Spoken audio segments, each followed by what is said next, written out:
ఈ రోజు అమాయకమైన రైతులు కేవలం పంటలు నమ్ముకొని భూమిని నమ్ముకొని కష్టపడేటువంటి రైతులు ఈ రోజు ఎంతో కష్టపడి వారు రూపాయి జమ చేసుకొని మరి కట్టేటువంటి ఈ రుణాలకి మాఫీ చేస్తామని మీరే చెప్పారు. మరి కొంతమందికి మాఫీ చేసి మరి కొంతమందికి మాఫీ చేయకుంటే ఇది ఎంతవరకు సమంజసమో ఒకసారి తెలియజేయాల్సిన అవసరం ఉన్నది.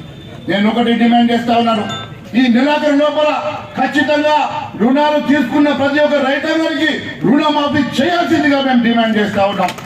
లేని పక్షంలో భారతీయ జనతా పార్టీ తరఫున ఈ నెలాఖరు లోపల మీరు రుణమాఫీ చేయకుంటే బీజేపీ నాయకుడిగా నేను హైదరాబాద్ సాక్షిగా ఇందిరాబాద్ ముందు ధర్నా చౌకలో నేను రైతుల పక్షాన ఈ రైతాంగం పక్షాన ఖచ్చితంగా నిరాదీక్ష చేస్తానని కూడా నేను తెలియజేస్తా ఉన్నాను.